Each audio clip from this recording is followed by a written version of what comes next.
थारू शाह लग कादिर बख्श सांद जी राह सुणाया। आजिला बख्श डायरी जी नो इकबाल मरोम जी बेवा। असां सां ज़ुल्म थी रहियो आहे। असांजी पंहिंजा नानाणी मिल्कियत आहे। मुंहिंजी यतीमनि जी मिल्कियत ते हक़ ते गैर माण्हू कब्ज़ो करे छॾियो आहे, जंहिंजो नालो अब्दुल लतीफ़ सांद ऐं उन जो पुटु नफ़ीस सांद उर्फ़ शहनशाह आहे। उन्हनि वटि मुंहिंजे सहुरे जी ज़मीन जेका हुई सा मकादे ॾिनल हुई। मकादो 3 साल या वधि 5 साल। मुंहिंजे सहुरे खे मोए 9 साल थी चुका आहिनि ऐं हू असांखे आसिरे में रखंदो ऐं साल मकादे जो वधाईंदो रहियो। वधाईंदे आख़िर पूरे टाइम ते ख़ाली करे 15 ॾींहं असांखे ज़मीन वापसि कई वई। ज़मीन जॾहिं वापसि करे 15 ॾींहं मूं हरक हराया, पंहिंजो ख़र्चो कयो। 15 ॾींहं माण्हू वठी मुंहिंजी ज़मीन ते नाजाइज़ हुन कब्ज़ो कयो आहे।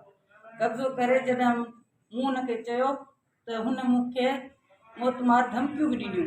तंहिं हूंदे बि ॻोठ राज पंहिंजनि परावनि खे मूं शिकायतूं लॻायूं, दाऊं ॾिनियूं ऐं चवरायो।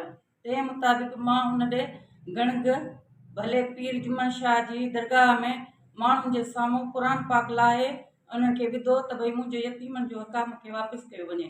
तंहिं ते बि लतीफ़ सांद मुंहिंजी बेइज़ती कई ऐं मूंखे घटि वधि ॻाल्हायो ऐं धमकियूं ॾियणु लॻो त पंहिंजी ज़मीन तां नालो खणी छॾ, न त सुठो न थींदी, जेॾे मर्ज़ी वञ।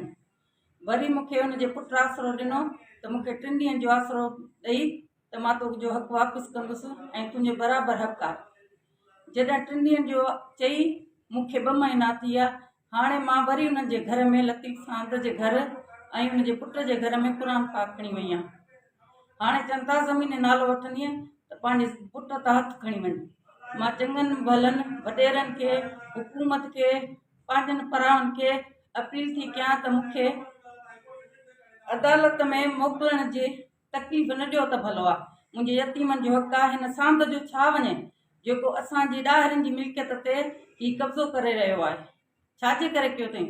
छा हिन जो त कुझु बि न वञे। ही सांद आहे, असां ॾाहिरियूं, असां पंहिंजा पाण में ॼाणूं। मुंहिंजी मिल्कियत यतीमनि जे ते कब्ज़ो कयो वेठो आहे। हाणे मां अदालत खे, चङनि भलनि वॾेरनि खे, ॻोठ राजनि खे चवां थी त मूंखे धमकियूं ॾियो। मूंखे को बि नुक़सानु रसियो त मूं इन ज़िम्मेवार लतीफ़ सांद ऐं हुनजो पुटु आहे।